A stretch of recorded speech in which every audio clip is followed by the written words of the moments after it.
Welcome back to another episode of The Cure for Cowardice.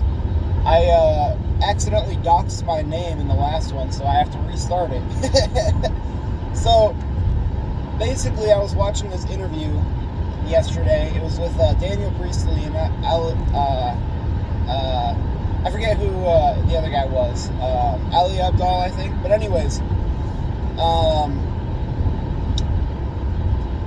Daniel Priestley was talking about how entrepreneurs get into the wrong vehicles because they look at, what's going to make money instead of what do they actually want to do. And he said that if you're trying to figure out what you should do, for most people, there was a defining moment between the ages of 10 to 13 that shaped how you see the world. And that moment is the key to understanding how to start doing something that is meaningful to you.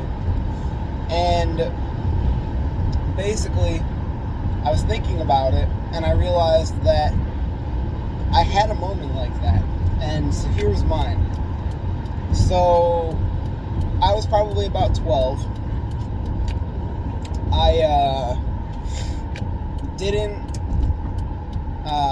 I wasn't that good at school, just in general. It wasn't my thing.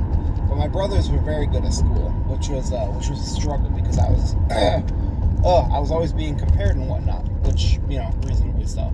But anyways, I wanted to get a job because I wanted my own money, my own autonomy, freedom outside of the house. And so I went to my parents and I said, "Hey, can I get a job?" And they said, "No, your grades suck. Get your grades up and then maybe." And the problem with that is I knew that wasn't going to happen. Not for lack of trying, mind you. At the time, I was trying relatively hard in school and I still wasn't making it happen. And so this really upset me because it felt like I had no chance. It's like I really wanted to go out and get this job, show some kind of independence, gain some respect, and just, again, in general, I just wanted to get this job. And basically, this ate away at me for days. It really upset me. And I reached the point where my school bus route home every day passed this restaurant. I grew up in a very small town. There was about 3 restaurants in the town, and one of them we passed every day. And there was a railroad track where the bus would have to stop and look and make sure that there was no bus or train to make sure there was no train coming. And so one day, this was maybe a few days or a week later after this conversation with my parents, we were on the way home, and the bus stopped, and I don't know what came over me, but I was looking out the window at this restaurant, and I was like, you know what, fuck it. And I grabbed my backpack, and I got up and went to the bus driver, and I was like, "Hey, can you let me out here?" And he was like, "Sure." He was cool. He didn't care. And my brothers were also on this bus riding home, and so I didn't tell either of them what I was doing. They just saw me get up and get off the bus. And so I walked into this restaurant, and it was relatively slow, and the owner was behind the bar. And so I went up, and I was like, "Hey, are you guys hiring?" And she's like, "Well, what do you want to do?" And I was like, "Whatever you're hiring for." She was like, "Okay, well, we need a dishwasher. You'd have to work after school." And I was like, "Perfect. I get off at 3. I can be in by 4 every day." And she's like, "Okay. First day is next Monday." And it was a Wednesday or Thursday at the time. And so I was pumped. I was excited. I finally got myself a job. And so I walked home and walked in, and my parents were pissed because my brothers had shown up without me, and my parents were like, "Where is he?" And they were like, "I don't know, he just got off the bus." And so they were pissed because they didn't know what the hell was going on. I didn't tell anybody anything. I didn't have a phone. There was no way to contact me. And I walked in, and they were like, what the hell? What were you doing? And I was like, I got a job. And I still remember the moment. My stepmom looked shocked and angry, and my dad looked shocked and proud. And they were like, where? And I told them, and they were like, well, how are you going to do that? And I was like, well, I'm going to work after school. I'm going to start at this time, blah, blah, blah. My first day is Monday. And they looked at each other, and my dad looked at me, and he goes, well, if your grades get worse, you can't do it anymore. And I was like, all right, fair enough. And that was that. I had a job. And the reason that was so powerful for me was because I had been told that I couldn't do something.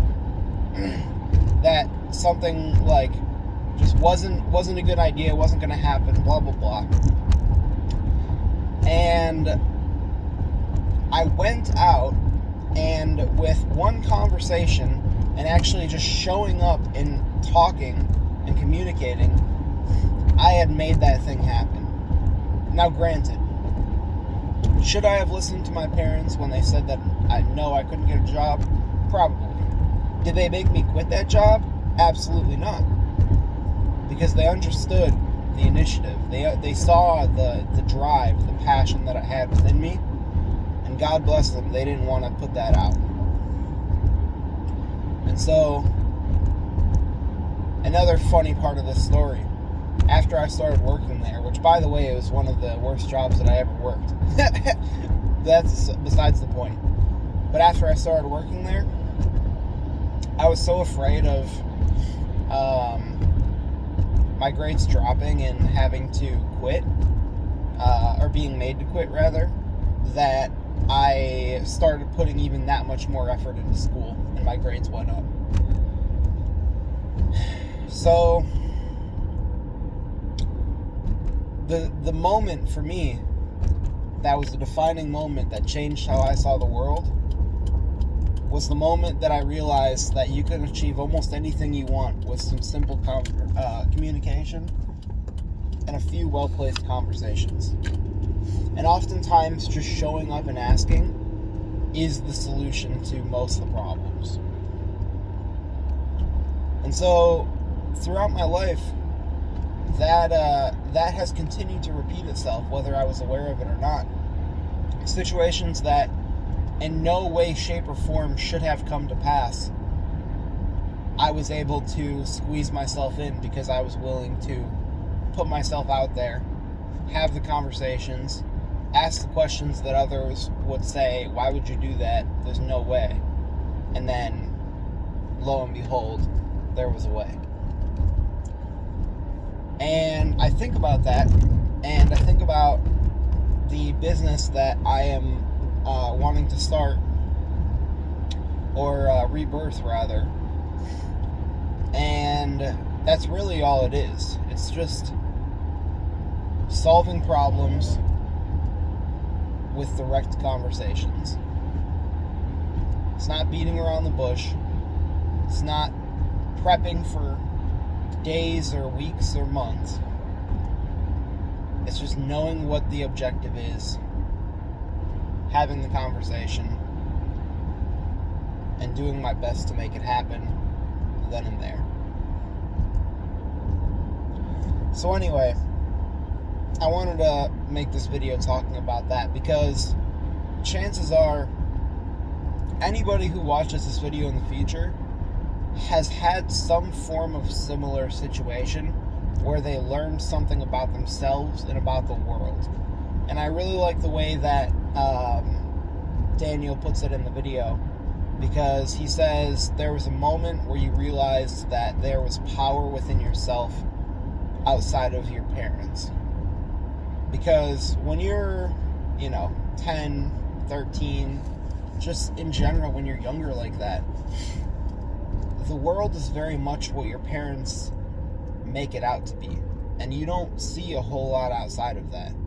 But the moment that you start to step outside of the window that they see things through, and the moment you start to make things happen for yourself, is the moment that you realize your destiny is in your own hands. And from there, it's your responsibility to take care of it. That was my moment. I'm sure anybody watching this has a moment for themselves if they were to really sit down and think about it. And don't worry too much about the whole 10 to 13. It could have happened at any age. That's just a common one. So, that's what I got. What I would urge anybody listening to this to do is to think back into your childhood and think about a time where it was a similar situation, that you realized something about yourself that changed the way you viewed the world, and that made you realize that you have power within yourself outside of anybody else's control. Find that moment in your memory, and if you can extrapolate the lesson, if you can extrapolate the meaning behind that, I firmly believe that you can use that to unlock anything that you want in life. So that's what I got for this one. Find your thing. Break it down to its fundamental elements and figure out how to apply it in a way that brings you joy. And you'll trip over success. That's what I'm going to start trying to do now. It's like I've been doing this by accident this whole time. Now imagine what will happen when I start doing it on purpose. Anyways, thanks for tuning in. I'll catch y'all on the flip side.